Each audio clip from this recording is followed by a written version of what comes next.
আসসালামু আলাইকুম প্রিয় ইবিআইবাসী। আজকে একটা লাস্ট ক্লাস নিতে তোমাদের সামনে আমি উপস্থিত হয়েছি।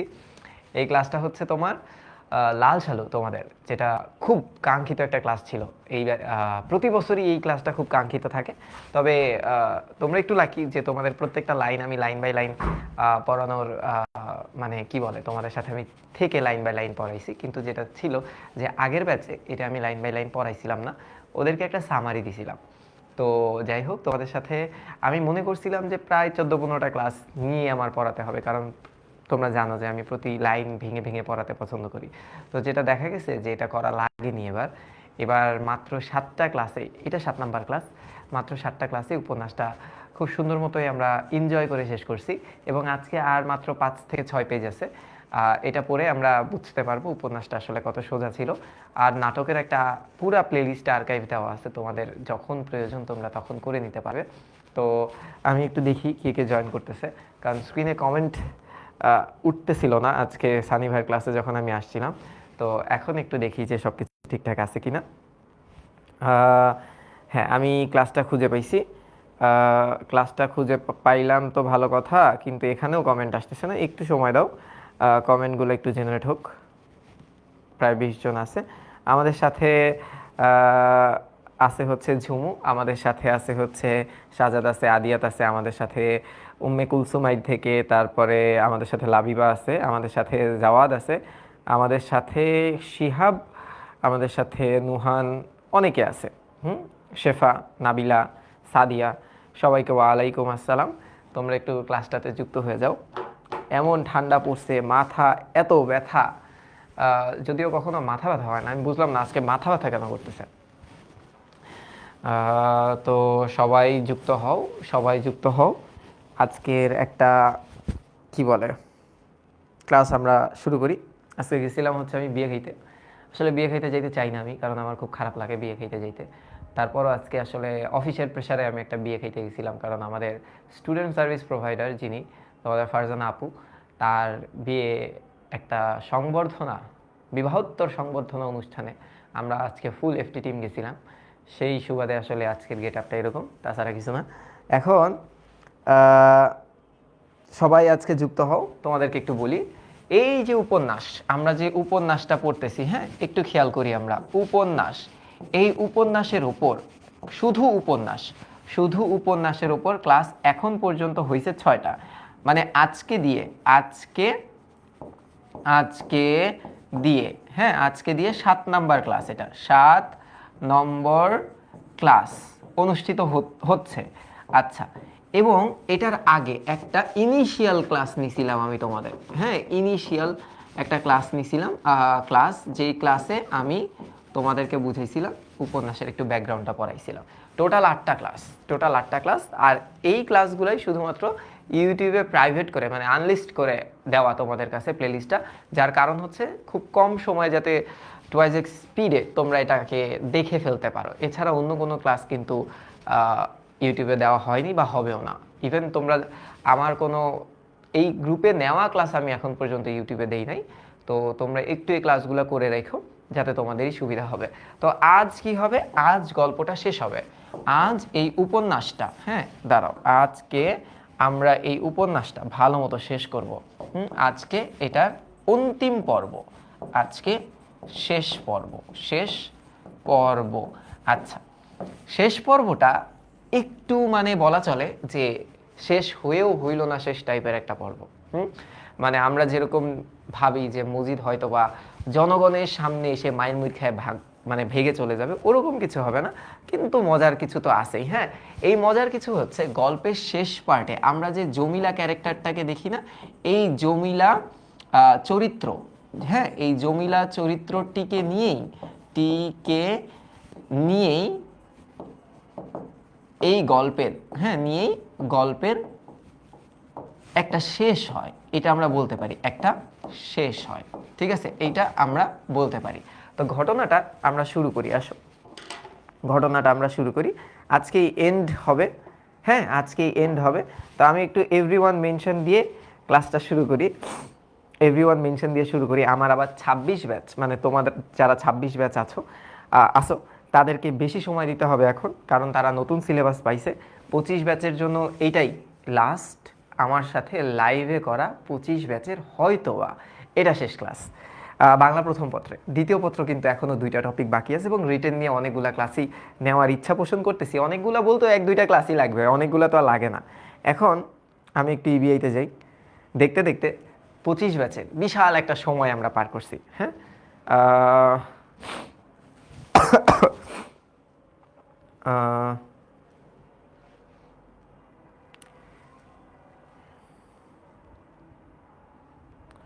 কথা হচ্ছে, আচ্ছা লাগবে না,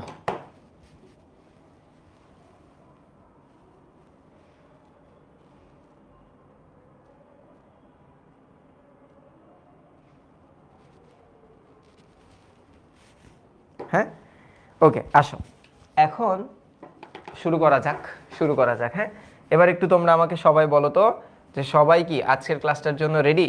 হ্যাঁ, তোমরা কি রেডি? একটু কমেন্টে জানাও যে রেডি আছো কি না, রেডি আছো কি না একটু বলো। আমরা এখন মজা করতে করতে শেষ করে দেই। হ্যাঁ, মজা করতে করতে শেষ করে দেই। একটু তো এভরিওয়ান মেনশন লাগেই।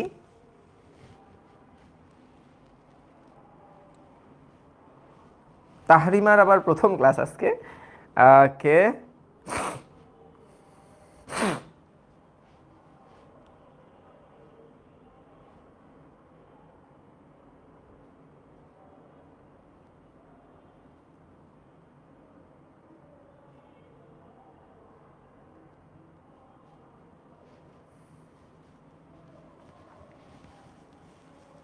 তোরা কোথায় রে? সবাইকে একটু এভরিওয়ান মেনশন দিয়ে দে। Okay start. ঠিক আছে, খেলা শুরু হচ্ছে জমিলাকে দিয়ে। তো জমিলাকে দিয়ে কিন্তু খেলাটা শেষ হয়েছিল আগের এপিসোডে। জমিলা কি করছিল? জমিলা বেয়াদবি করছিল। এটা কে বলছে? এটা মজিদ বলছে। কারণ মজিদ বলছে তুমি আমার বউ হইয়া কেমনে এই যে আমরা যে একটা মিলাদ দিছিলাম, এই যে একটা খানা পিনার অনুষ্ঠান করছিলাম, এই জায়গায় তুমি চলে আসছো। রহিমার একটু বকে, রহিমারে বলে ও কিভাবে চলে আসলো ওখানে। তারপর তো জমিলারে আল্লাহর ওয়াস্তে মেলা কথা শোনাইছে যে তুমি বেয়াদব, তোমার মধ্যে আদব কায়দা নাই, তুমি কেমনে আমার বউ হইছো, তুমি একটা শিশু বাচ্চা, তোমার এখন আমি একটা শাস্তি দিব। তো ধরো এই ধরনের কথাবার্তা বলেই কিন্তু শেষ হয়েছিল। এখন বলতেছে দেখো জমিলা তো কোনো কথার উত্তর দেয় না। জমিলা কিরকম জানো? ওই যে কিছু কিছু মানুষ থাকে না, ধরো তোমার সাথে তোমার প্রিয় বান্ধবীর লাগছে গ্যাঞ্জাম, ঠিক আছে, তুমি লাঠি নিয়ে তারে টাইরা গেছো গা, তুমি বলতেছো এই বল তুই কেন ওর সাথে কথা বলেছিলি, কেন তুই অন্য ছেলের সাথে কথা বললি আমাকে রেখে। তখন সে কোনো জবাব দেয় না। তুমি দেখে কি আরো চেইতা যাবা না, আরো রাইগা যাবা না? যেমন জাওয়াদ, মৌসুমী যখন অন্য কারোর সাথে কথা বলে জাওয়াদ তখন রেগে যায়। যখন জাওয়াদ জিজ্ঞেস করে কেন কথা বলছে, তখন মৌসুমী জবাব দেয় না। এই কারণে জাওয়াদ আরো চেতে যায়। ঠিক আছে, এখন জমিলা আগাগোড়া মাথা নিচু করে শোনে, কোনো জবাব দেয় না। হ্যাঁ, কোনো সে জবাব দেয় না। এতে কি হয়? এতে আরো ক্ষুব্ধ হয় মজিদ। এতে করে মজিদ কি করে? এতে করে মজিদ কেমন হয়? ক্ষুব্ধ হয়ে যায়, ক্ষুব্ধ। হ্যাঁ, ক্ষুব্ধ হয়। আচ্ছা, এরপরে কি দেখো তো, তার চোখের পাতাটি একবার নড়ে না। তার দিকে কয়েক মুহূর্ত চেয়ে থেকে মজিদ একটু রুক্ষ গলায় প্রশ্ন করে, হুনসনি কি কইলাম? মানে খেপে গেছে কিন্তু মজিদ, কিন্তু রাগ করছে, চরম রাগে আছে যে তুমি আমার কথা শুনছো? হ্যাঁ, যে আমি এতক্ষণ ধরে কথা বলতেছি, কোনো উত্তর আসে না জমিলার কাছ থেকে। তার নির্বাক মুখের পানে, পানে মানে তো আমরা জানি দিকে, কতক্ষণ চেয়ে থেকে মজিদের মাথায় সেই চিনচিনে রাগটা চড়তে থাকে। কারণ কি? সে তো চুপ করে আছে, কোনো জবাব দিচ্ছে না, এতে করে মানুষ তো আরো রেগে যাবে। এখন কি বলতেছে দেখো, কণ্ঠস্বর আরো রুক্ষ করে সে বলে, দেখ বিবি, আমারে রাগাইও না, ঠিক আছে? দেখো বিবি, আমাকে রাগাইও না। কাল যে কামটা করছো, তারপরে আমি চুপচাপ আছি এই কারণে যে আমার শরীরটা বড়ই দয়ার। মানে কি বলতো? আমি খুবই দয়ালু, আমি তোমাকে কিছু করব না। দয়ালু, কিন্তু বাড়াবাড়ি করিও না কইয়া দিলাম। বাড়াবাড়ি করতে মানা করতেছে কেন? বলতেছে কথা কস না কেন, কথা কস না কেন। ব্যাপারটা হচ্ছে এরকম, ঠিক আছে, যে তুমি কথা বলতেছো না কেন, উত্তর তো দিতে হবে আমাকে। আচ্ছা, এরপর কি বলতেছে দেখো, এরপর কাহিনীটা কই। এরপর কি বলতেছে দেখো, বলতেছে কোনো উত্তর পাবে না জেনেও আবার কতক্ষণ চুপ থাকে মজিদ। তারপর ক্রোধ সংযত করে বলে, ক্রোধ মানে তো রাগ, হ্যাঁ রাগ, সংযত মানে কি? থামিয়ে, এ বলে কি বলে, তুমি আইজ রাইতে তারাবি নামাজ পড়বা। মানে এটা এক ধরনের শাস্তি বিধান তার উপরে আরোপ করতে চাইতেছে। তারপর মাজারে গিয়ে তানার কাছে মাফ চাইবা। তানার মানে কি, ওই যে পীর সাহেব, মুদাসসির পীর, হ্যাঁ, পীর সাহেবের কাছে মাফ চাইতে হবে। তানার নাম মুদাসসির। মুদাসসির মানে কি জানো, নাম না জানা, অজ্ঞাত। নাম না জানা বা অজ্ঞাত, অজ্ঞাত কথাটার অর্থ হচ্ছে এটা। আচ্ছা, কাপড়ে ঢাকা মানুষের কোরআনের ভাষাই কয় মুদাসসির। শালু কাপড়ে ঢাকা মাজারের তলে তানি ঘুমাইয়া নাই, তিনি সব শোনেন সব দেখেন। তার মানে এই জায়গায় একটা ভয় দেখানোর চেষ্টা করে। ভয় দেখানোর কি করে বলতো, ট্রাই করে, ট্রাই করে। সে ভয় দেখানোর চেষ্টা করে যে জমিলার একটু ভয় দেখায়, দেখি জমিলা কি ভয় পাবে নাকি পাবে না। অ্যাকচুয়ালি জমিলা কোনো ভয় পায় না। এবার একটু দেখো, কারণ কি, জমিলা তো এই গল্পে একটা প্রতিবাদের ক্যারেক্টার, ঠিক আছে। তারপর মজিদ একটা গল্প করে। এই গল্প কি, এটা একটা ভুয়া গল্প, এটা একটা ভুয়া গল্প, মিথ্যা গল্প, সাজানো গল্প, ঠিক আছে। বা এটাকে আমি লিখলাম সাজানো গল্প। আচ্ছা, বলে বলে যে একবার রাতে এশার নামাজের পর সে গেছে মাজারের ঘরে। কখন তার অজু ভেঙে গিয়েছিল খেয়াল করেনি। ধরো রাতের বেলা দুষ্টু কোনো কাজ কারবার করছে, ওর অজু ভেঙে গেছে, খেয়াল করে নাই, হ্যাঁ, দুষ্টু। মাজার ঘরে পা দিতেই হঠাৎ কেমন একটা আওয়াজ কানে এলো তার, যেন দূর জঙ্গলে শত সহস্র, মানে শত সহস্র মানে কি, শত শত সিংহ, মানে আমি, একযোগে গর্জন করে উঠেছে। মানে কথাটা এটা বলতে চাইতেছে, মাজারের পাওয়ারটা বুঝাইতে চাইতেছে সে, হ্যাঁ, যে মাজারের ক্ষমতা, ক্ষমতা বুঝাতে চাচ্ছে, বুঝাতে চাচ্ছে যে মাজার আসলে কত পাওয়ারফুল। এটা বাইরে কি একটা আওয়াজ হচ্ছে ভেবে সে ঘর ছেড়ে বেরোতেই মুহূর্তে সে আওয়াজ আবার থেমে গেল। বড় বিস্মিত হলো সে, খুব অবাক হয়েছে সে, খুব অবাক হয়েছে যে হঠাৎ আওয়াজটা কি, মনে হচ্ছে বাইরে থেকে আওয়াজ। তো মাজারে পা রাখতে রাখতে আওয়াজটা হচ্ছে। আবার সে ব্যাক করলো যে বাইরে দেখে আসি কিসের আওয়াজ। বাইরে যখন গেল তখন আবার আওয়াজটা থেমে গেল। সে ব্যাপারটা আগামাথা না বুঝে কতক্ষণ হতভম্বের মতো বাইরে দাঁড়িয়ে থাকলো। একটু পরে সে যখন ফের প্রবেশ করলো মাজার ঘরে, তখন শোনে সেই শত সহস্র সিংহের ভয়াবহ গর্জন। কি গর্জন শুনে রক্ত তার পানি হয়ে গেল ভয়ে। আবার বাইরে গেল, আবার এলো ভেতরে, প্রত্যেকবারই একই ব্যাপার। শেষে কি করে খেয়াল হলো যে অজু নেই তার, নাপাক শরীর। তো রাতের বেলা দুষ্টু কাজ কারবার করবা কে, ঠিক আছে, তাইলেই তুইল। এবার কি বলতেছে দেখো তো, আবার ঘরে এলো, ঠিক আছে। আচ্ছা, অজু নেই তার, হ্যাঁ। ছুটে গিয়ে মজিদ তালাবে, তালাব মানে পুকুর, তালাব মানে কি, তালাব মানে পুকুর, হ্যাঁ, পুকুরে অজু বানিয়ে এলো। এবার যখন সে মাজার ঘরে এলো তখন আর কোনো আওয়াজই নেই। সে রাতে দরগার কোলে বসে অনেক অশ্রু বিসর্জন করলো মজিদ। কেন, সে বুঝাইতে চাইতেছিল যে তার পাপ হইছে, হ্যাঁ, পাপ হইছে, এটার প্রায়শ্চিত্ত বোধ তার মনে কাজ করতে। পাপ হইছে, এখন সেটা কি করতে চাইতেছে, এখন মাফ চাচ্ছে, মাফ চাচ্ছে, এটা বুঝাতে চাইলো, এটা বোঝানোর ট্রাই করলো, ট্রাই করলো। এটা হইলো ওই যে ওরকম কাহিনী, বুঝছো। ওই যে আমরা কিছু মিম দেখি না, মিমে বলে না, ধরো দুইটা ছেলে ফ্রেন্ডের মধ্যে কথা হইতেছে, তো একটা মেয়ে, সুন্দর একটা মেয়ে ওই ছেলেটারে ধরো নক দিছিল যে তুমি কি স্কুলে যাও রেগুলার, তো আজকে আমি তো যাই নাই, আমাদের ক্লাস টিচার কি পড়াইছে আমাকে একটু বলো। তো ওই ছেলেটা তো অনেক দুষ্টু, ছেলেটা ঈশ্বর বন্ধুরে বলতেছে, জানিস মামা, জানিস কি হয়েছে। তা আমি যদি থাকতাম আমি তো জানি, আমি কইতাম ওই মামা না প্লিজ বলিস, আমি জানি, ঠিক আছে। ও বলতেছে একটা মেয়ে আমাকে নক দিছিল, ও তো আমাকে ভালোই বাইসা ফেলছে, ও মা গো মা, সারা রাত আমার সাথে চ্যাট করছে, অথচ ও কিন্তু চ্যাটের রিপ্লাই দেয় না আর। তো এই যে মজিদ হইলো এরকম বাটপার। মজিদ বলতেছে এই হয়, ওই হয়, সে ভয় দেখাইতে চেষ্টা করছে। দেখো গল্পটা ডাহা মিথ্যা, গল্পটা কি, গল্পটা হচ্ছে মিথ্যা, ভালো কথা, মিথ্যা একটা গল্প। এবং সজ্ঞানে ও সুস্থ দেহে মিথ্যা কথা বলেছে বলে মনে মনে তওবা কাটে মজিদ। ও তো সজ্ঞানে, ওর জ্ঞানও ছিল, সুস্থ ছিল, মিথ্যা কথা বলছে, তার মানে তো মহাপাপ হয়ে গেছে।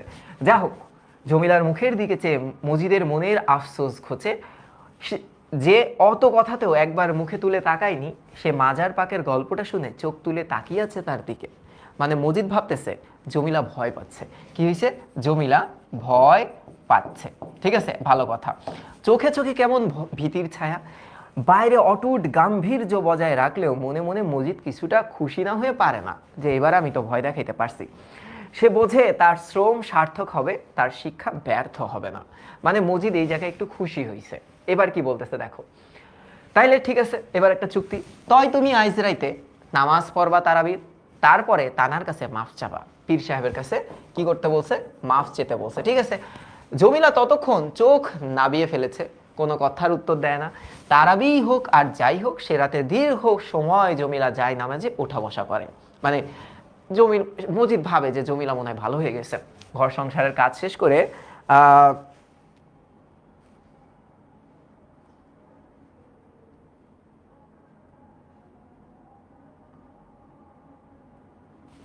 ছেলেরা এমন না, কিন্তু সানি ভাই যে আমার এইসব গল্প করে, এইসব গল্প শোনায় আমারে, সানি ভাই কি ছেলে না? হ্যাঁ, তোমরা কি বলতে চাও?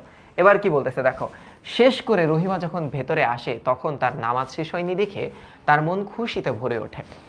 ও ঘরে মজিদ হুকায় দম দেয়। আওয়াজ শুনে মনে হয় তার ভেতরটা কেমন তৃপ্তিতে ভরে উঠেছে, যে আয় হায় জমিলা নামাজ পড়তেছে। রহিমা অজু বানিয়ে এসেছে, সেও এবারে নামাজটা সেরে নেয়। তারপর পা টিপতে হবে কিনা এ কথা জানার অজুহাতে মজিদের কাছে গিয়ে আভাসে ইঙ্গিতে মনের খুশি প্রকাশ করে আসে। এখন ব্যাপারটা কিরকম দেখো, প্রথম স্ত্রী তার স্বামীর কাছে যাইতে তো একটু লজ্জা পাবে, কারণ দ্বিতীয় স্ত্রীর সাথে তো মানে এখন ঘনিষ্ঠতা বেশি। তো এখন কিভাবে তার কাছে যাবে? কাছে যাওয়ার একটা উপায় হচ্ছে পা টিপার একটা মানে উসিলাই মজিদের কাছে যাবে, যে শুনছেন আপনার কি একটু পা টিপে দিব? তখন মজিদ বলবে yes yes please come near me and my foot টিপে দাও। এভাবেই তো ক্লোজনেস আবার আসবে, তাই না? তো এই সুযোগটা সে নিছে। দেখো, উত্তরে মজিদ ঘন ঘন হুকায় টান মারে আর চোখটা পিট পিট করে করে আত্মসচেতনতায়। মানে পিট পিট করে সে ভাবে যে আসলে কি হইতেছে, এখানে আমি বলছে আত্মসচেতনতায়। এবার কি বলতেছে দেখো, রহিমা কিছুক্ষণের জন্য স্বতঃপ্রবৃত্ত হয়ে মানে কৌতূহল সহকারে স্বামীর পা টেপে। হাড় সম্বল কালো কঠিন পা, মানে তার পা চিকনা হ্যাংলা, হাড় সম্বল মানে হাড়ে ভরা, মৃতের মতো শীতল শুষ্ক তার চামড়া, ঠান্ডা শরীর। কিন্তু গভীর ভক্তি স্বরে সে পা টেপে রহিমা ঘুণ ধরা হাড়ের মধ্যে যে ব্যথার রস টন টন করে তার আরাম করে। বুঝা গেছে তো কাহিনী? এবার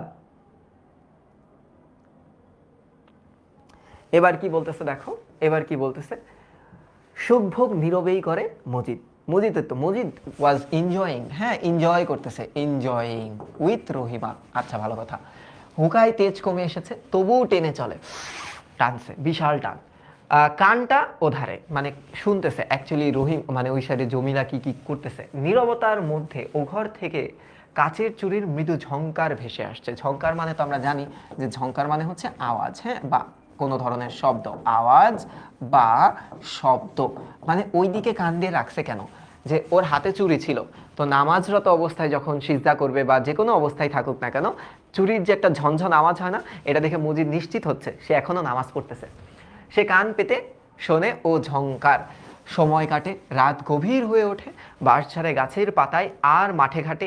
এ সময় রহিমা আস্তে উঠে চলে যায়। কেন? কারণ এখন তো আসলে প্রথম বইয়ের কোনো দাম নাই। মজিদের চোখে একটু তন্দ্রার মতো ভাব নামে। তন্দ্রা মানে হচ্ছে ঘুম। আচ্ছা, একটু পরে সহসা হঠাৎ, কথাটার অর্থ হচ্ছে হঠাৎ, চমকে জেগে ওঠে। সে কান খাড়া করে, ওধারে পরিপূর্ণ নীরবতা। সে নীরবতার গায়ে আর চুরির চিকন আওয়াজ নেই। এখন মজিদের একটা খটকা লাগে, খটকা লাগে, ঠিক আছে, খটকা লাগে। কেন খটকা লাগলো বলো তো? কারণ মজিদ অর্ডার করে আসছে তুই সারা রাত নামাজ পড়বি, তারাবির নামাজ পড়েও নফল ইবাদত করবি। কিন্তু এখন মজিদ ভাবে কিরে আওয়াজ তো হইতেছে না, তার মানে কি সে নামাজ পড়াটা বন্ধ করে দিছে? যদি নামাজ পড়া বন্ধ করে এইবার তো মজিদ চেনবে, এবার করবে এই তোর উদাম কেলান কেলামো। ঠিক আছে, এবার একটু আসো।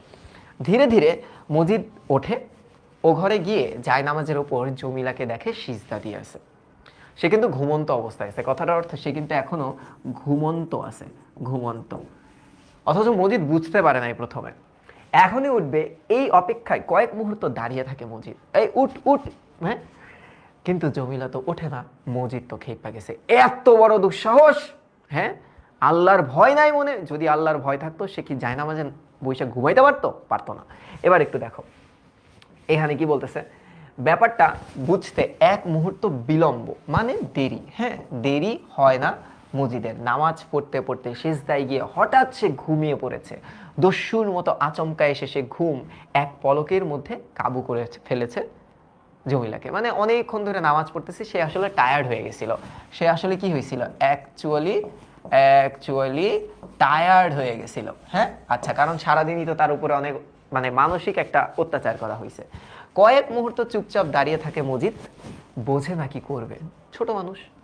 তারপর সহসা আবার সে চিনচিনে ক্রোধ তার মাথাকে উত্তপ্ত করতে থাকে। নামাজ পড়তে পড়তে যার ঘুম এসেছে তার মনে ভয় নাই, এ কথা স্পষ্ট।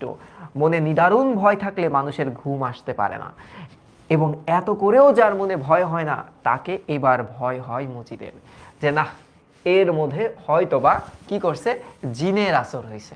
হ্যাঁ, তাকে জিনের আসর করছে, এইরকম একটা অপবাদ দিবে। এবার দেখো, হঠাৎ দ্রুত পদে এগিয়ে গিয়ে সেদিনকার মতো এক হাত ধরে হ্যাচকা টান মেরে বসিয়ে দেয় জমিলাকে।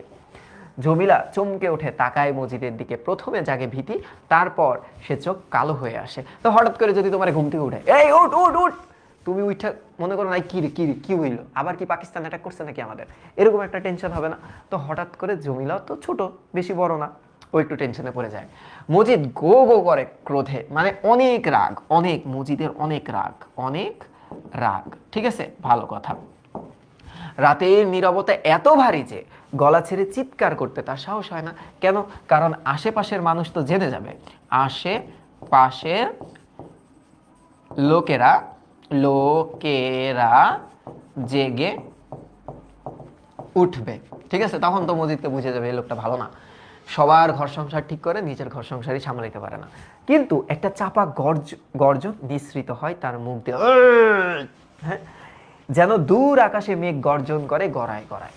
মানে একটা গর্জন করে উঠছে, সে রাগ প্রকাশ করছে। তোমার এত দুঃসাহস, জমিলাকে বলতেছে। হ্যাঁ, এটা কে বলতেছে? এটা মজিদ বলতেছে। মজিদ কাকে বলতেছে? জমিলাকে বলতেছে। তুমি যাই নামাজে ঘুমাইছো, তোমার দিলে একটু ভয় ডর নাই? জমিলা হঠাৎ থরথর কাঁপতে শুরু করে। ভয় নয়, ক্রোধে। জমিলাও কিন্তু চেঁচছে। গোলমাল শুনে রহিমা পাশের বিছানা থেকে উঠে এসেছিল। সে জমিলার কাঁপুনি দেখে ভাবলে দুরন্ত ভয় বুঝি পেয়েছে মেয়েটার, অনেক ভয় পাইছে। কিন্তু গর্জন করছে মজিদ, গর্জন করছে খোদা তাআলার ন্যায় বাণী, তার নাখোশ তিল। মজিদের ক্রোধ তো তারই বিদ্যুৎ ছটা, মানে বিজলি চমকাইলে যেই একটা স্পার্ক হয় না, তো মজিদ বলতেছে তার রাগটা ওরকম ভাবে প্রকাশিত হইতেছে। তারই ক্রোধের ইঙ্গিত। কি আর বলবে রহিমা, নিদারুণ ভয়ে সে অসাড় হয়ে যায়। মানে অসাড় বলতে একদম নড়াচড়া করে না, স্টাক। তবে জমিলার মতো কাঁপে না, কারণ জমিলা একটু বেশি ভয় পাইতেছে, ভয়ও পাইতেছে, ওর আবার রাগও আছে, ও মানে এক্সপ্রেস করতে পারতেছে না। বাক্যবান নিষ্ফল দেখে আরেকটা হ্যাচকা টান দেয় মজিদ, এরকম করে টানছে। হ্যাঁ, শোয়া থেকে আচমকা একটা টানে যে উঠে বসেছিল তাকে তেমনি একটা টান দিয়ে দাঁড় করাতে বেগ পেতে হয় না, মানে খুব জোরে টান দিছে, উঠ। বরঞ্চ কিছু বুঝে ওঠার আগেই জমিলা সুস্থির হয়ে দাঁড়ালো এবং কাঁপতে থাকা ঠোঁটটাকে উপেক্ষা করে শান্ত দৃষ্টিতে একবার নিজের ডান হাতের কবজির দিকে তাকালো। মানে হুট করে কেউ যদি আমার হাত ধরে টানে, আমি তাকাবো না, ব্যথা পাইছি, আমি একটু মালিশ করার চেষ্টা করব, কিন্তু ব্যথার স্থান শুধু দেখলো, তাতে হাত বুলালো না। বুলাবার ইচ্ছে থাকলেও অবসর পেল না। অবসর মানে কি, সুযোগ পেল না। কেন সুযোগ পেল না? কারণ এত জলদি জলদি তার সাথে এগুলো হইতেছে, একটা ঘুমন্ত মানুষ কেবল উঠছে। এবার কি বলতেছে, কারণ অনেকটা হ্যাচকা টান দিয়ে মজিদ তাকে নিয়ে চললো বাইরের দিকে। আয়, ঘরের বাইরে আয়।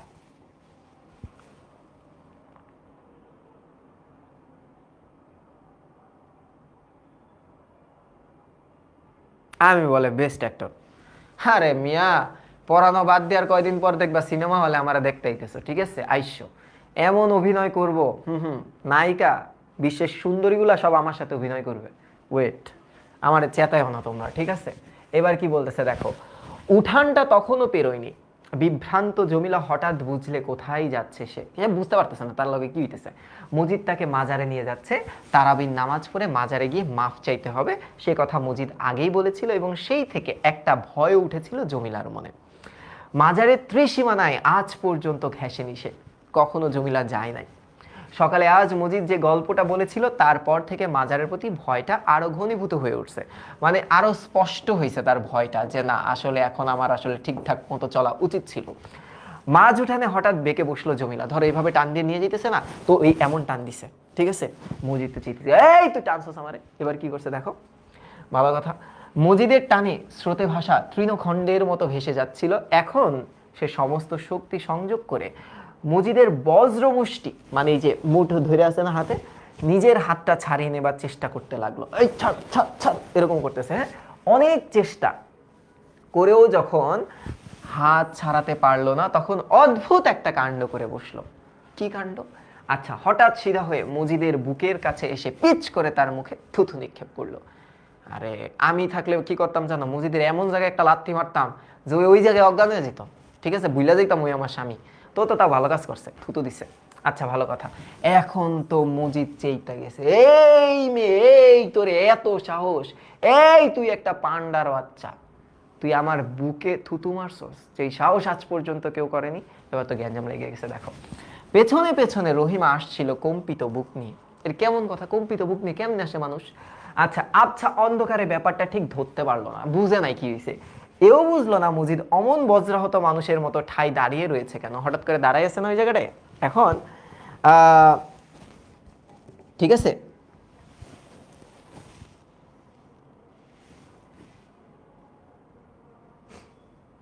এবার কি বলতেছে দেখো।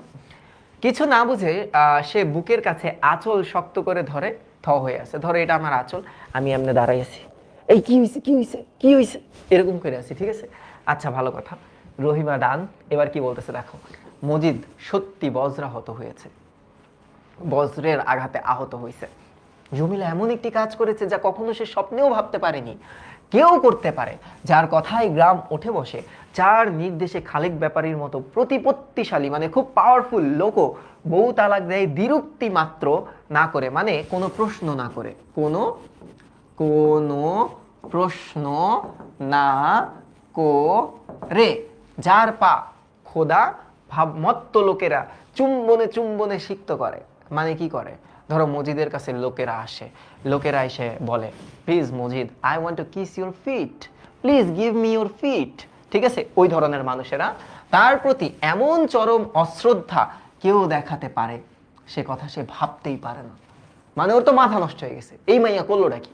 এবার কি বলতেছে দেখো। হঠাৎ অন্ধকার ভেদ করে মজিদ রহিমার পানে তাকালো, তাকে অদ্ভুত গলায় বলল, হে আমার মুখে থুতু দিল। মানে বাচ্চা ঘুমতো, ওই যে থাকে না, আম্মু আমারে মারছে, আমারে মারছে, আম্মু আমারে মারছে। এখন মজিদ এরকম করতেছে। রহিমা, ও কি করলো? ও আমার মুখে থুতু দিল। আচ্ছা ভালো কথা। একটু পরে অন্ধকার থেকে তীক্ষ্ণ কণ্ঠে আর্তনাদ করে উঠল রহিমা, কি করলা বোন তুমি, কি করলা? আই হাই, কি হইল এটা? ঠিক আছে, এরকম একটা হুলুস তুলুস কর্মকাণ্ড চলতেছে। এবার একটু খেয়াল করো। বলতেছে, তার আর্তনাদ কি ছিল কে জানে, কিন্তু ক্রোধে থরথর কাঁপতে থাকা জমিলা হঠাৎ স্তব্ধ হয়ে গেল মনে প্রাণে। কি একটা গভীর অন্যায়ের তীব্রতায় খোদার আরশ পর্যন্ত যেন কেঁপে উঠেছে।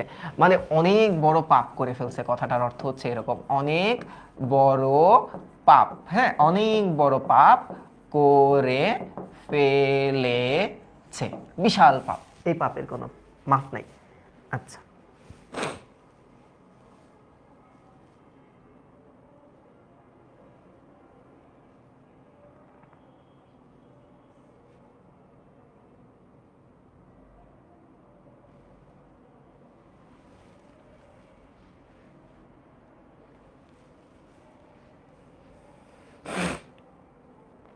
এবার দেখো ভালো কথা।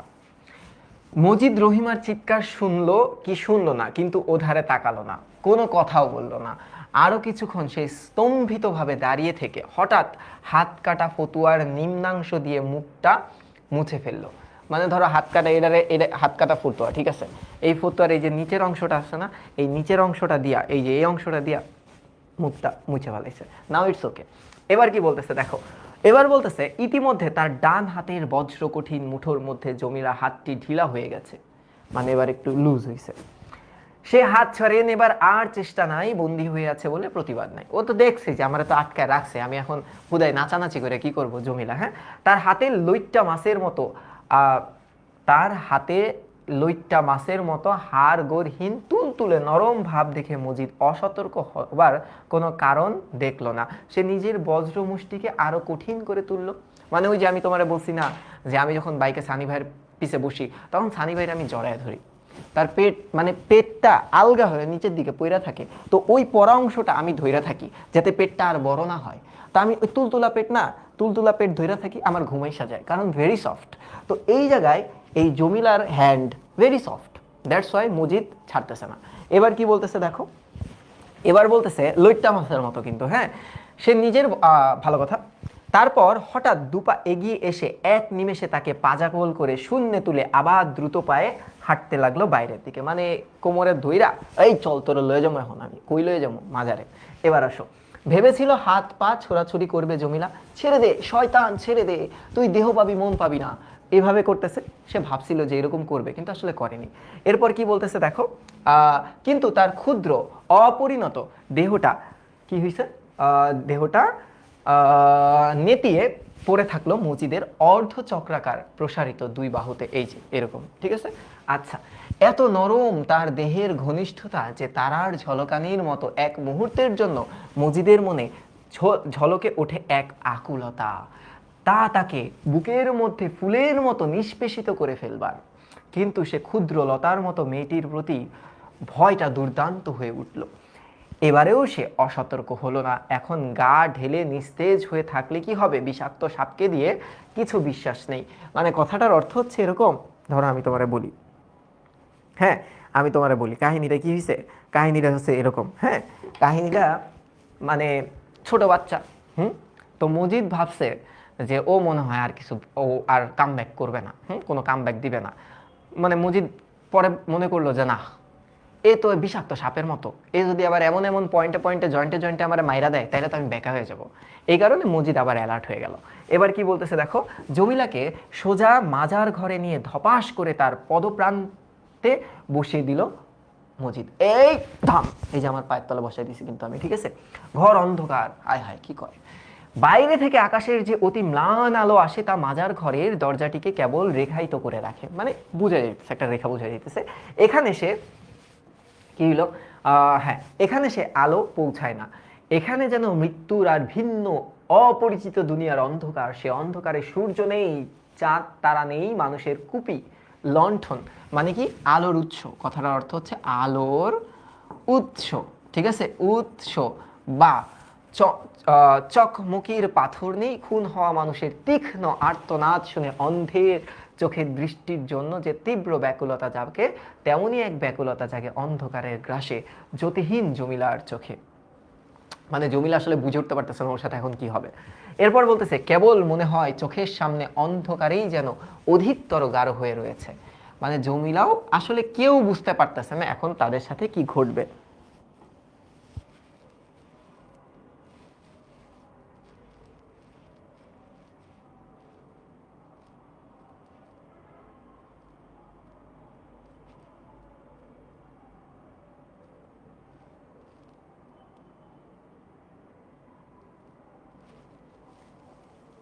জেরিন তুমি কিন্তু দুষ্টু আছো, ভেরি নটি। এবার আসো, এবার কি বলতেছে, তারপর যেন ঝড় ওঠে অদ্ভুত ক্ষিপ্রতায় আর দুরন্ত বাতাসের মতো বিভিন্ন সুরে মজিদ দোয়া দরুদ পড়তে শুরু করে। বাইরে আকাশ নীরব, কিন্তু ওর কণ্ঠে জেগে ওঠে দুনিয়ার যত অশান্তি আর মরণ ভীতি, সর্বনাশা ধ্বংস থেকে বাঁচবার তীব্র ব্যাকুলতা। মানে মজিদ এমনভাবে সূরা পড়তেছে, মানে একদম প্রিমিয়াম কণ্ঠে সূরা পড়া শুরু হয়েছে। ওর সূরা পড়া দেখে মনে করতেছে মানুষ যে আশেপাশে মনে হয় দুনিয়া ধ্বংস হয়ে যেতেছে, ঠিক আছে, এরম ভয় জমিলারে দেখানোর চেষ্টা করতেছে। এরপরে কি হয়েছে দেখো, মজিদের কণ্ঠে ঝড় থামে না, সূরা পড়তেছে। আচ্ছা, জমিলা স্তব্ধ হয়ে বসে তাকিয়ে থাকে সামনের দিকে। মাছের পিঠের মতো একটা ঘন বর্ণ স্তূপ রেখায়িত হয়ে ওঠে সামনে। মাজারের অস্পষ্ট চেহারার দিকে তাকিয়ে তাকিয়ে জমিলার ভীত চঞ্চল মনটা কিছু স্থির হয়ে এসেছে। এমনই সময়ে বুক ফাটা কণ্ঠে মজিদ হো হো করে ওঠে।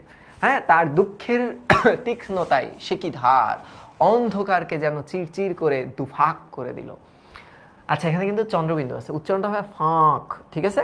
আচ্ছা, সভয়ে চমকে ওঠে জমিলা, তাকালো স্বামীর দিকে। মজিদের কণ্ঠে তখন আবার দোয়া দরুদের ঝড় জেগেছে, আর ঝড়ের মুখে পড়া ক্ষুদ্র পল্লব, পল্লব মানে কি, পল্লব মানে হচ্ছে পাতা, পাতার মতো ঘূর্ণায়মান তার অশান্ত উদ্ভ্রান্ত চোখ, মানে চোখ ঘুরেতেছে, দোয়া দরুদ পড়তেছে এমনি এমনি চোখ ঘুরতেছে, বুঝছো। এবার কি বলতেছে, একটু পরে হঠাৎ জমিলা আর্তনাদ করে উঠলো, চিল্লায় উঠছে। আওয়াজটা জোরালো নয়, বললো আহ, ব্যথা হয়েছে। কারণ একটা প্রচন্ড ভীতি তার গলা দিয়ে যেন আস্ত হাত ঢুকিয়ে দিয়েছে। তারপর সে চুপ করে গেল। কিন্তু ঝড়ের শেষ নেই, ওঠানামা আছে, দিক পরিবর্তন আছে, শেষ নেই। এবং শেষ নেই বলে মানুষের আশ্বাসের ভরসা নেই। ধা করে জমিলা উঠে দাঁড়ালো, মানে জমিলা এখন উঠে দাঁড়াইছে। কিন্তু মজিদ ক্ষিপ্রভাবে উঠে দাঁড়ালো। জমিলা দেখলো পথ বন্ধ, যে ঝড়ের উদ্যমতার কি বলতেছে নিঃশ্বাস ফেলবার জো নাই। সে ঝড়ের আঘাতেই ডালপালা ভেঙে পথ বন্ধ হয়ে গেছে। একটু দূরে খোলা দরজা, তারপর অন্ধকার আর তারাময় আকাশের অসীমতা। এইটুকুন পথ পেরোবার তো উপায় নাই। মানে জমিলা দেখতেছে আসলে প্রতিবাদ করে কোনো লাভ নাই। কথাটা কি, যে প্রতিবাদ এখন প্রতিবাদ করে করে কোনো কি নাই, কোনো লাভ নাই। ঠিক আছে, লাভ নাই। মজিদ তো সামনে দাঁড়াই আছে। আচ্ছা, জমিলাকে বসিয়ে কিছুক্ষণের জন্য দোয়া দরুদ পড়া বন্ধ করে দিল। এই সময় সে বলে, কি বলে, দেখো আমি যেইভাবে বলি সেইভাবে করো। আমার হাত হইতে দুষ্ট আত্মা ভূত প্রেত রক্ষা পায় না। ও তো আমার সাথে ফাইট করে নাই। ঠিক আছে, এই দুনিয়ায় মানুষরা যেমন আমারে ভয় করে শ্রদ্ধা করে, তেমনি ভয় করে শ্রদ্ধা করে অন্য দুনিয়ার জিনপুরীরা। ভালো কথা। আমার মনে হইতেছে তোমার উপর কারো আসর আছে। না হইলে মাজার পাকের কোলে বৈশাও তোমার চোখে এখনো পানি আইলো না। মানে মজিদ বুঝতেছে না যে আসলে জমিলার মনে তো কোনো ভয় দেখতে পাইতেছে না। এদিকে ক্ষিপ্রতায় সে আসলে ব্যাকুল হয়ে আছে। ভালো কথা। কেন তোমার দিলে একটু পাশনির ভাব জাগলো না? একটু কি মন মানে দয়ালু হইল না? আচ্ছা, কেনই বা মাজার পাক তোমার কাছে আগুনের মতো অসহ্য লাগতেছে? মানে ওই যে আমরা বিভিন্ন সিনেমা নাটকে দেখি না, যে ধরো কোনো জিনপুরীরা যখন কোনো ধর্মীয় গ্রন্থের কোনো বই কিংবা মসজিদের আশেপাশে থাকে তখন ওরা ভয় পায়। তো এখন মসজিদ উল্টা পাল্টা তার উপরে এলিগেশন দিতেছে। এই বলে সে একটা দড়ি দিয়ে কাছাকাছি একটা খুঁটির সঙ্গে জমিলার কোমর বেঁধে দিল। আই হায়, কি করছে দেখো পোলারায়। মাঝখানে দড়িটা ঢিলা রাখলো যাতে সে মাজারের পাশেই বসে থাকতে পারে, বেশি টাইট করে নাই, যাতে সে একটু মুভ করতে পারে। তারপরে ভয়ে অসাড় হয়ে যাওয়া জমিলার দিকে শান্ত দৃষ্টিতে তাকিয়ে বলল, অসাড় মানে কি? নড়তেছে না, একদম তোমার হচ্ছে জড় বস্তুর মতো হয়ে আছে। হ্যাঁ, তোমার জন্য আমার মায়া হয়, তোমারে কষ্ট দিতেছি, তার জন্য দিলে কষ্ট হইতেছে। কিন্তু মানুষের ফোড়া হইলে তো সে ফোড়া ধারালো ছুরি দিয়ে কাটতে হয়, জিনের আসর হইলে বেদ দিয়া চাবড়াইতে হয়, চোখে মরিচ দিতে হয়। কিন্তু তোমারে আমি এইসব করুম না, কারণ মাজার পাকের কাছে রাইতের এক প্রহর থাকলে, প্রহর হবে আর কি, থাকলে যতই নাসর বান্দা দুষ্ট আত্মা হোক না কেন, বাপ বাপ করে সারি পালাইব। কাইল তুমি দেখবা দিলে তোমার খোদার ভয় আইছে, স্বামীর প্রতি ভক্তি আইছে, আর মনে শয়তানি নেই। ঠিক আছে,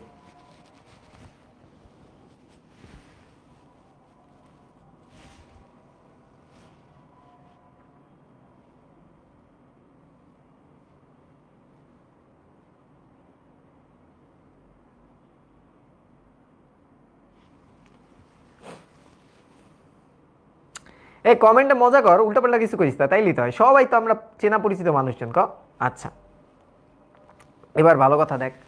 তো যাই হোক, এখন মজিদ একটা থ্রেড দিছে। হ্যাঁ, থ্রেড দিছে, ভালো থ্রেড। দেখো, মনে মনে মজিদ আশঙ্কা করেছিল জমিলা হঠাৎ তার স্বরে কাঁদতে শুরু করবে, যে না মজিদ না, আমি ভালো হয়ে গেছি, আমি তোমাকে জড়িয়ে ধরে কাঁদতে চাই। কিন্তু মজিদ এটার কিছুই দেখে নাই। জমিলা তো এখনো খেপা। হ্যাঁ, কি আশ্চর্য, জমিলা কাঁদলেও না, কিছু বললেও না, দরজার পানে তাকিয়ে মূর্তির মতো বসে রইল। ধর, এরকম মসজিদ 10টা গেলে 10টা আইব, এরকম। হ্যাঁ, এরকম একটা ভাব। কয়েক মুহূর্ত তার দিকে সন্ধানী দৃষ্টিতে তাকিয়ে থেকে সে গলা উঁচিয়ে বলল, ঝাপটা দিয়ে গেলাম, কিন্তু তুমি চুপ কইরা থাইকো না, দোয়া দরুদ পড়ো খোদার কাছে, আর তানার কাছে মাফ চাও। তারপর সে ঝাঁপ দিয়ে চলে গেল। ভালো কথা। এখন ওকে বেঁধে রেখে তোমার হচ্ছে মাজারের পাশে বেঁধে রেখে কিন্তু এ রাতে চলে গেছে। হ্যাঁ, এটা কিন্তু মূলত একটা কবর। ভালো কথা। ভেতরে বেড়ার কাছে তখনও দাঁড়িয়ে রহিমা। রহিমা সব দেখতেছে। মজিদকে দেখে অস্ফুট কণ্ঠে প্রশ্ন করলো, হে কই? হ্যাঁ, হে মানে কি? জমিলা কই? জমিলা, এই কথাটা কে বললো? এই কথাটা বললো হচ্ছে রহিমা। হ্যাঁ, তারপর বললো মাজারে। এটা কে বললো? এটা বললো হচ্ছে মজিদ। মজিদ বলতেছে ও তো মাজারে, ওর ওপর আসর আছে, জিনের আসর। মাজারে কিছুক্ষণ থাকলে বাপ বাপ ডাক ছাড়ি পালাইবো হে জিন, ও ভয় পাইব না? রহিমা বলতেছে। হঠাৎ থমকে দাঁড়ালো মজিদ, বিস্মিত হয়ে বলল, কি বললো দেখি? প্রায় শেষের দিকে আমরা। কি যে কও তুমি বিবি, মাজার পাকের কাছে থাকলে কিসের ভয়? ভয় যদি কেউ পায় তবে ওই দুষ্টু জিনটাই পাইবো। আমার মুখে পর্যন্ত থুতু দিছে। হ্যাঁ, ভালো কথা।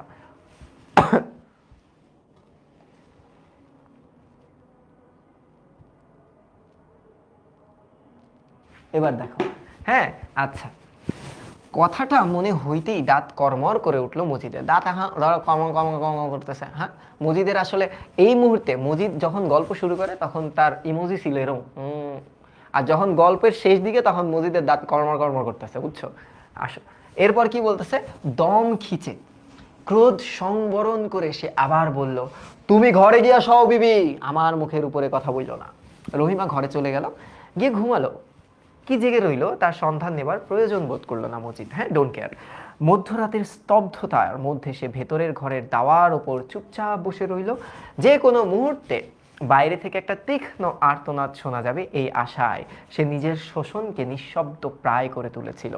ওই যে নিঃশ্বাস বন্ধ করে রাখছে, সে শুনতে চায়, মুজিদ আমাকে ক্ষমা করে দাও, আমি তোমার ছোট বউ, প্লিজ আমার ভুল হয়েছে। কিন্তু জমিলা তো এসবের ডোন্ট কেয়ার।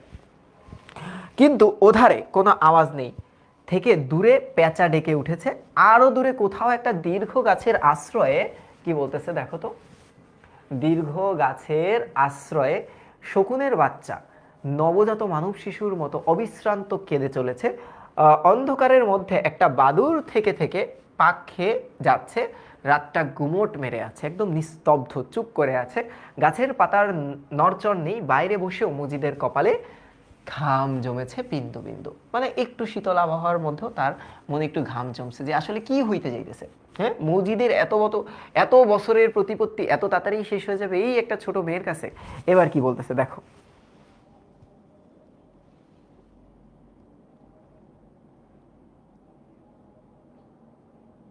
হ্যাঁ এবার দেখো ভালো কথা। সময় কাটে, ওধারে তবু কোনো আওয়াজ নেই। মুমূর্ষ রোগীর পাশে শেষ নিঃশ্বাস ত্যাগের অপেক্ষায় অনাত্মীয় সুহৃদ, মানে ফ্রেন্ড, সুহৃদ বলতে বোঝাই হচ্ছে বন্ধু, ফ্রেন্ড। হ্যাঁ, ফ্রেন্ড, ফ্রেন্ড।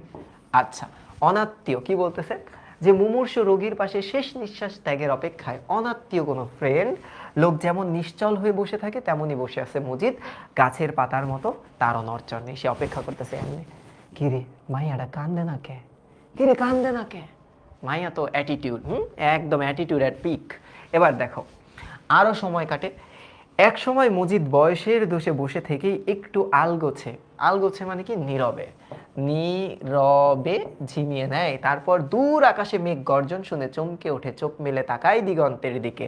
যে রাত সেখানে এখন অপেক্ষাকৃত তরল হয়ে আসার কথা, সেখানে ঘনীভূত মেঘ স্তূপ, মানে যে রাতটা এখন তরল মানে কি শেষের দিকে, সেই রাতে এখন আবার তীব্র মেঘ, এখন একটা ঝড় আসবে।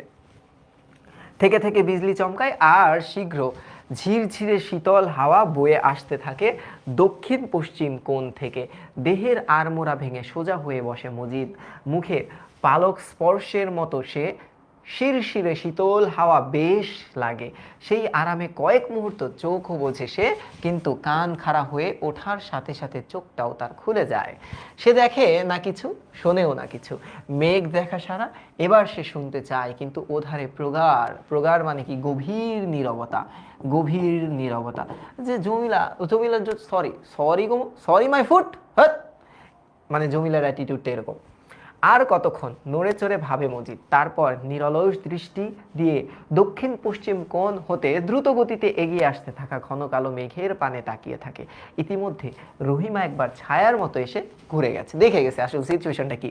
ওর দিকে মজিদ তাকায়ও না একবার। না ঘুমিয়ে অত রাতে সে কেন ঘুরে ফিরছে এ কথাও জিজ্ঞেস করার কোনো তার ইন্টারেস্ট নাই আর কি, তাগিদ বোধ করে না।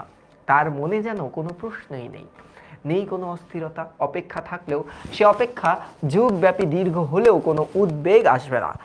কিছু দেখবার নেই বলেই সে যে বসে বসে মেঘ দেখে, অপেক্ষা করতেছে কান্নার আওয়াজ কখন শুনবে। মেঘ গর্জন নিকটতর হয়, মানে এইবার কিন্তু জোরে আওয়াজটা শোনা যাইতেছে, আওয়াজটা কিন্তু এবার তীব্র হচ্ছে, জোরে। এবার যখন বিদ্যুৎ চমকায় তখন সারা দুনিয়া ঝলসে ওঠে, সাদা হয়ে যায়। মানে এবার তীব্র একটা ঝড় আসতেছে, বোঝা যাইতেছে। কয়েক মুহূর্তের জন্য উদ্ভাসিত, অত্যুজ্জ্বল মানে অতি উজ্জ্বল, উদ্ভাসিত মানে অনেক বেশি ফুটে উঠছে আলোর মধ্যে নিজেকে উলঙ্গ বোধ হলেও মজিদ চিরে দুভাগ হয়ে যাওয়া আকাশ দেখে এ মাথা সে মাথা, তারপর পেঁচার মতো মুখ গোমরা করে তাকিয়ে থাকে অন্ধকারের দিকে। সে অন্ধকারে তবু চোখ পিট পিট করে, আশায় আর আকাঙ্ক্ষায়, কখন শুনবো আমি আওয়াজ। এ আশা আকাঙ্ক্ষা অবসর উপভোগীর অলস বিলাস মাত্র, চোখ তার পিট পিট করে আর পুনর্বার বিদ্যুৎ চমকানোর অপেক্ষায় সে থাকে, খোদার কুদরত প্রকৃতির লীলা দেখবার জন্যই যেন সে বসে আছে ঘুম না গিয়ে আরাম না করে, হয়তো বা সে এবাদত করে। কারণ প্রকৃতি দেখাও একটা ইবাদত। বলতেছে ইবাদতের রকমের তো কোনো শেষ নাই। প্রকৃতির লীলা বা এই খেলাটা চেয়ে চেয়ে দেখাও তো এক ধরনের ইবাদত। আসন্ন ঝড়ের আশঙ্কায় আকাশ অনেকক্ষণ থমথম, যে ঝড় আসার আগে একটা তীব্র নীরবতা থাকে ওরকম। রাত কাটাকাটি করে, কাটে না। পাড়াগাঁয়ের থিয়েটারের জবনিকা, জবনিকা কথাটার অর্থ হচ্ছে পর্দা। হ্যাঁ, পর্দার মতো সময় পেরিয়ে গেলেও রাত্রির তো পর্দা ওঠে না, মানে এখনো তো রাত শেষ হচ্ছে না। কথাটার অর্থ হচ্ছে যে এখনো তো রাত কি হচ্ছে না, শেষ হচ্ছে হচ্ছে না। প্রকৃতি অবলোকনের ইবাদতি যদি করে থাকে মজিদ, তবে ঈষৎ বিরক্ত ধরে যেন, কারণ ভ্রুর কাছে একটু কুঁচকে যায়। অবলোকন মানে কি? অবলোকন মানে হচ্ছে দর্শন বা পর্যবেক্ষণ। বলতেছে প্রকৃতির দর্শনটা যদি ইবাদতি হয়ে থাকে, তবে মজিদ হালকা, ঈষৎ মানে কি হালকা, বিরক্ত ধরে যেন, যে মজিদের বিরক্ত ধরে গেছে। এটা বুঝছি কেমনে? কারণ তার যে আইব্রোটা আছে এটা একটু কুচকায় গেছে, এরকম কুচকায় গেছে, ঠিক আছে? মজিদ এবার বিরক্ত, কান্দে না কেন? তারপর কি হয়েছে দেখো, এই যে গল্পটা কিন্তু এই জায়গায় শেষ। এবার দেখো, হ্যাঁ, আমরা এখন কিন্তু শেষের দিকে চলে আসছি। তারপর হঠাৎ ঝড় আসে। ওরে ঝড় রে ভাই, ঝড়!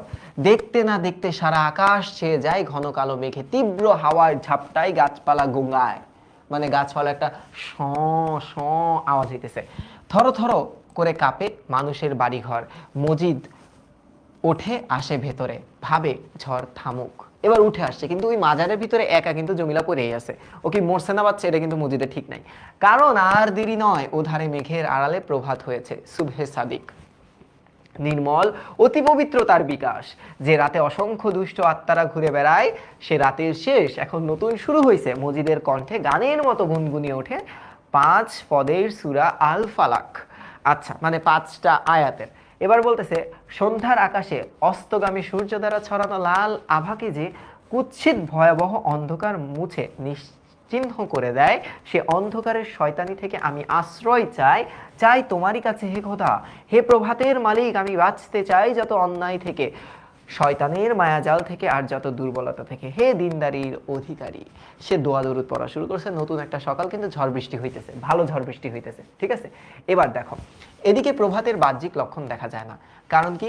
ঘন কালো মেঘ, মানে কালো মেঘের ঘন ঘটা, ঠিক আছে? মেঘের আস্তরণ, আস্তরণ। হ্যাঁ, এবার কি বলতেছে? ঝড়ের পরে আসে জোরালো বৃষ্টি, ধুমায়া বৃষ্টি নামছে। অসংখ্য তীরের ফলার মতো সে বৃষ্টি বিদ্ধ করে মাটিকে, তার মানে শিলাবৃষ্টির কথা বলতেছে। তারপর অপ্রত্যাশিতভাবে আসে শিলাবৃষ্টি। তো শিলাবৃষ্টি যদি হয়, ফসল তো নষ্ট করে দিবে।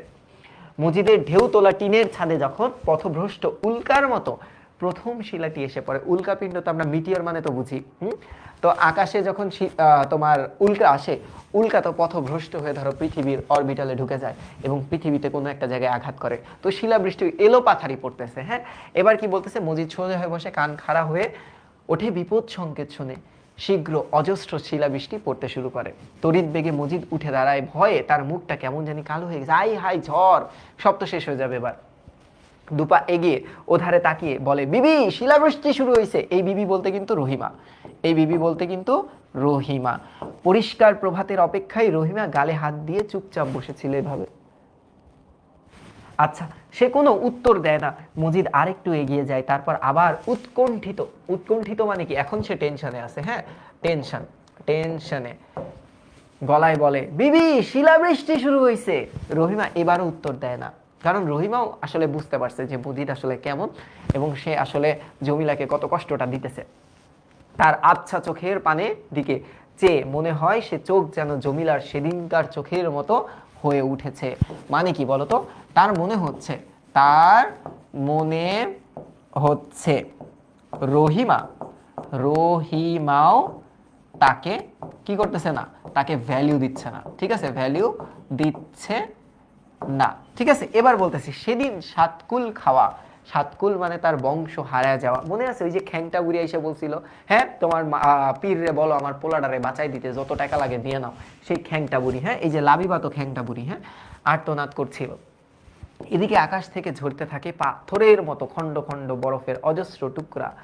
হয়তো জমা বৃষ্টিপাত দিনের বেলা হলেও বাছুরগুলো দিশেহারা হয়ে ছুটত। এক আটটা হয়তো আঘাত খেয়ে শুয়ে পড়তো। কাদের মিয়ার পেটওয়ালা ছাগল ডাকতে ডাকতে হয়রান হতো। তাহলে কাদের মিয়া বলতে কে? তার কি ছিল? পেটওয়ালা ছাগল। বউরা আসতো বেরিয়ে, ছেলেরা ছুটতো বাইরে, লুফে লুফে কি হতো? খেত খোদার ঢিল।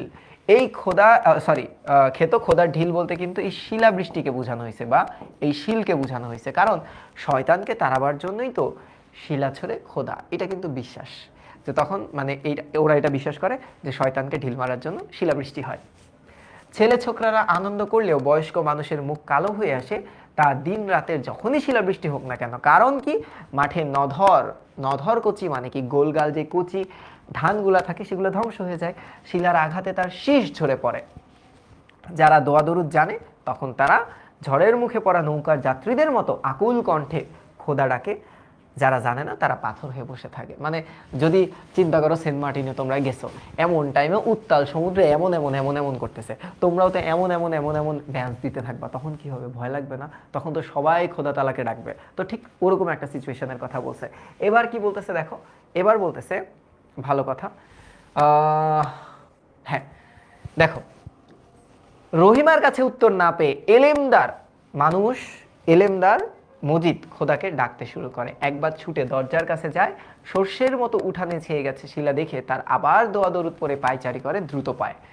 একসময় রহিমার সামনে গিয়ে থমকে দাঁড়ায়, বলে, কি হইল তোমার? দেখো না শিলা পরে। একবার নড়বার ভঙ্গি করে রহিমা, কিন্তু তবু কিছু বলে না। পোষা জীবজন্তু একদিন আহার মুখে না দিলে যে রহিমা অস্থির হয়ে যায় দুশ্চিন্তায়। দুটো ভাত অযথা নষ্ট হলে আফসোস করে বাঁচে না। মাঠে মাঠে কচি নধর ধান নষ্ট হচ্ছে জেনেও চুপ করে থাকে। এবং সে রহিমার বিশ্বাস পর্বতের মতো অটল। কার প্রতি? মজিদের প্রতি, যার আনুগত্য ধ্রুবতারার মতো অনর। সেই হঠাৎ মজিদের আড়ালে চলে যায়, তার কথা বোঝে না। মানে সেও এখনো মজিদকে মানতেছে না। মজিদ আবার ওর সামনে গিয়ে থমকে দাঁড়ায়, বিস্মিত কণ্ঠে বলে, কি হইল তোমার বিবি? রহিমা হঠাৎ গা ঝাড়া দিয়ে সোজা হয়ে বসে, তারপর স্বামীর দিকে তাকায় পরিষ্কার গলায় বলে, ধান দিয়া হইব কি? যদি মানুষের জান না থাকে আপনি ওরা ভিতরে নিয়ে আসেন। এইবার কিন্তু এই জায়গায় আমরা দেখি যে ওই যে অপরিচিতা গল্পে অনুপমের মতো, অনুপম যেমন শেষের দিকে একটু ব্যক্তিত্ববান হয়ে ওঠে, রহিমাও কিন্তু এখন একটু মজিদের ছায়াতল থেকে বের হয়ে বলে, ওকে নিয়ে আসেন, আর পারতেছি না। কি একটা কথা বলতে গিয়েও মজিদ বলে না। তারপর শিলাবৃষ্টি থামলে সে বেরিয়ে যায়। গুড়ি গুড়ি বৃষ্টি পড়ছে তখন। আকাশ এ মাথা থেকে ও মাথা পর্যন্ত মেঘাবৃত, তবু তা ভেদ করে একটা ধূসর আলো ছড়িয়ে পড়েছে চারধারে। ঝাপটা খুলে দেখলো লাল কাপড়ে আবৃত কবরের পাশে হাত পা ছড়িয়ে চিত হয়ে আছে জমিলা। চোখ বোঝা, বুকে কাপড় নাই। চিত হয়ে শুয়ে আছে বলে বুকটা বালকের বুকের সমান মনে হইতেছে। মানে চিত হয়ে শুয়ে আছে, একদম সমান শুয়ে আছে, হাত পা ছেড়ে। এখন বাইরে থেকে দেখে মনে হইতেছে যে ও মারা গেছে হয়তোবা, ঠিক আছে? বাইরে থেকে দেখা মনে হইতেছে ও মারা গেছে। এখন দেখো চিত হয়ে শুয়ে আছে, আচ্ছা এটা তো গেল। আর মেহেদি দেওয়া হাতটা আর একটা পা কবরের গায়ে লেগে আছে। এটা দেখে তো মজিদ আরো চাচ্ছে, কবরে পা, পীরের মাজারে পা লেগে আছে। পায়ের দুঃসাহস দেখে মজিদ মোটেও ক্ষুব্ধ হয় না, এবার চেতে নাই। কারণ আসলে প্রথম দেখে মনে করছে ও শেষ। এমনকি তার মুখের একটি পেশিও স্থানান্তরিত হয় না, মানে এক্সপ্রেশনলেস। সে নত হয়ে ধীরে ধীরে দড়িটা খুলে তারপর তাকে পাজা কোলে করে, মানে তাকে উঠায় নিয়ে আসে বিছানায় শুয়ে দিতেই রহিমা স্পষ্ট কণ্ঠে প্রশ্ন, মরছে নাকি? কি মারা গেছে? প্রশ্নটি এরকম যে মজিদের ইচ্ছা হয় একটা হুঙ্কার দেওয়ার। মজিদ যদি নর্মাল থাকতো তাহলে চিত্ত, এই কি বললা তুমি? কিন্তু কেন জানি সে কোনো উত্তর দিতে পারে না। শেষে কেবল সংক্ষিপ্তভাবে বলে, না। একটু থেমে আসতে বলে, ওর ঘোর এখনো কাটে নাই, আসর ছাড়লে এরকমটা হয়। মানে মজিদ এখনো নিজের ভুল স্বীকার করতেছে না, ঠিক আছে? মজিদ কিন্তু এখনো ভুল স্বীকার স্বীকার করছে করছে না। সে কথায় কান না দিয়ে জমিলার কাছে দাঁড়িয়ে রহিমা তাকে চেয়ে চেয়ে দেখে, অবজার্ভ করে। তারপর কি একটা প্রবল আবেগের বশে সে তার দেহে ঘন হাত বুলাতে শুরু করে।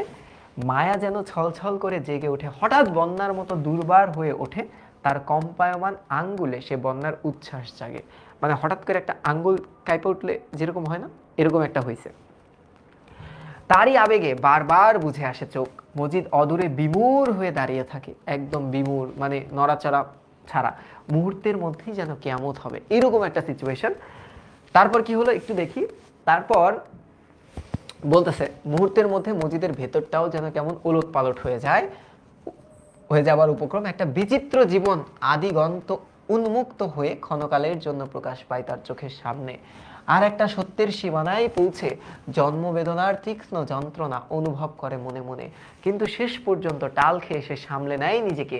গলাকে সে মজিদ বলে, দুনিয়াটা বিবি বড় কঠিন পরীক্ষা ক্ষেত্র, দয়ামায়া সকলেরই আছে, কিন্তু তা যেন তোমারে আধা না করে। যে তুমি দয়ামায়ের ঠেলাই বলতেছে যে তুমি কিন্তু আবার নরম হয়ে যাও না, এই মেয়ে কিন্তু সমস্যা আছে ওর মধ্যে। তারপর সে বেরিয়ে যায়, বেরিয়ে মাঠের দিকে হাঁটতে শুরু করে। ইতিমধ্যে ক্ষেতের প্রান্তে লোক জমা হয়ে গেছে অনেক, কারো মুখে কোনো কথা নাই, সবাই অবজার্ভ করছে সবকিছু। মজিদকে দেখে একজন হাহাকার করে উঠে বলল, সব তো গেল, এইবার নিজেই বা কি খামু, পোলা পাইন্ডেই কি খাওয়ামু। ফসলের কথা বলতেছে, ঝড় হইছে না, ফসল। মজিদ বিনিদ্র মুখটা বৃষ্টি ছড়া প্রভাতের ম্লান আলোয় বিবর্ণ কাঠের মতো শক্ত দেখায়। যে ও এখন শক্ত আছে, স্ট্রং আছে। সে কঠিনভাবে বলে, নাফরমানি কইরো না, সবই খোদার ইচ্ছা, খোদার উপর তোয়াক্কল রাখো, যে খোদার উপর বিশ্বাস রাখো। এরপর কারো মুখে কথা জোগায় না, কারণ সবাই এবার বুঝছে অলৌকিকতায় আসলে কিছু নাই।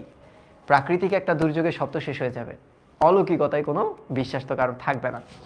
সামনে খেতে খেতে ব্যাপ্ত হয়ে আছে ঝরে পড়া ধানের ধ্বংসস্তূপ, তো সব গেছে পুরা ধ্বংস। তাই চেয়ে চেয়ে দেখে সবাই, চোখে ভাব নেই, বিশ্বাসের পাথর যেন খোদাই সে চোখ, এটা ক্ষতে আসবেই। গল্পটা সংক্ষেপিত এখানেই শেষ হইল। মসজিদের আস্তে আস্তে প্রভাবটা শেষ হয়ে থাকে, মানুষ বুঝে যায় যে অলৌকিকতায় কোনো বিশ্বাসই নেই।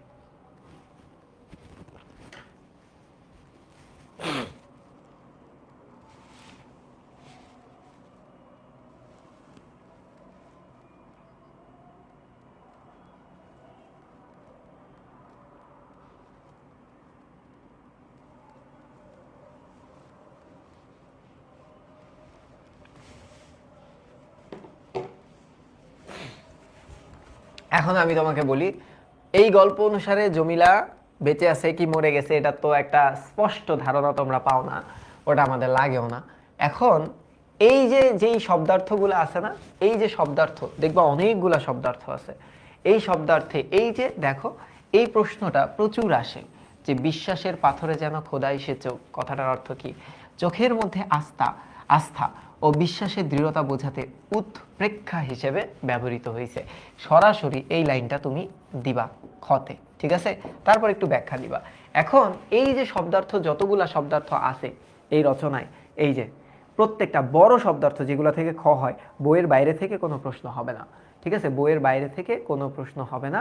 তো এইটা আমি এখন একটু সেভ করি, এটা সংক্ষেপিত, বড়টা চাইলে তুমি পড়তে পারো, বই কিনে পড়তে হবে তোমাদেরকে, উপন্যাসের বইটা, ওখানে পুরাটা তোমার লেখা আছে। এখানে অনেকটা অনেকটা অংশ বাদ গেছে, এটা তো তোমরা আরামসে বুঝতে পারো। এখন ঘটনাটা হচ্ছে, দাঁড়াও আমি এটাকে আপলোড দিয়ে নিই। তোমাদের সাথে আমার খুব ভালো লাগলো এই উপন্যাসটার ক্লাস নিই, কারণ উপন্যাসের ক্লাসগুলো আসলে এরকম মজা মানে হবে এটাই স্বাভাবিক। এবং তোমরা যে এত আশা আকাঙ্ক্ষা নিয়ে ক্লাসগুলো করছো, এতে আমি তোমাদের প্রতি কৃতজ্ঞ থাকবো সব সময়। এখন তোমরা একটু উপন্যাসটা পড়বা, এটার উপরে আমার সলভ ক্লাস নিতে হবে, তো আমাকে একটু সময় দিবা। তোমাদের কয়েকটা সলভ ক্লাস জমে গেছে, এটা আরও আছে, হ্যাঁ, তোমাদের আমার কয়েকটা সলভ ক্লাস জমে গেছে, বিশেষ করে বিলাসীর সলভ ক্লাসটা নিতে হবে, সাহিত্য খেলা এটা সলভ ক্লাসটা নিতে হবে, আর হচ্ছে কি বলে এই যে উপন্যাসের সলভ ক্লাসটা নিতে হবে। এখন যেহেতু ফার্স্ট পেপারের 26 ব্যাচকে বেশি ফোকাস করা হয়েছে, জীবন বৃক্ষ এবং কালকে পড়াইছি সাহিত্যে খেলা, এরপরে অর্ধাঙ্গিনী আমার পড়াতে হবে, কিংবা জৈবনের গান পড়াতে হবে। তারপরে আরও তো কয়েকটা রচনা আছে, মানে জানুয়ারি 15-র ভিতরে আমার টার্গেট যে বেসিক সবগুলা শেষ করে অ্যাটলিস্ট তোমাদেরকে একটা ভালো পজিশনে রেখে দেওয়া।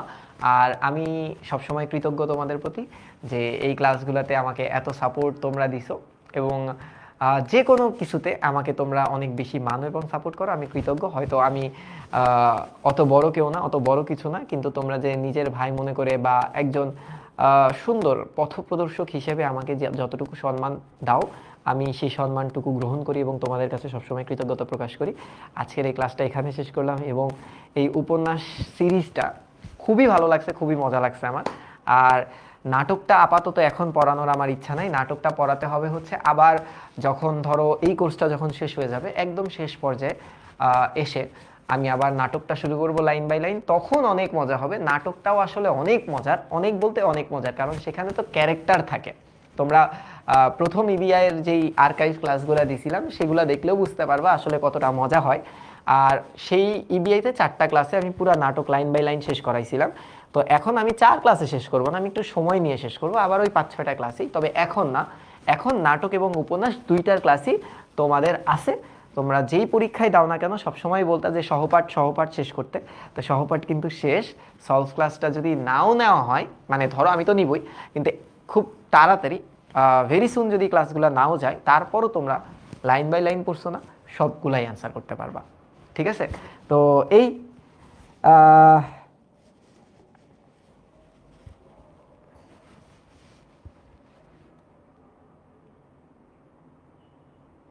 25 ব্যাচ ফার্স্ট পেপার এখানেই শেষ।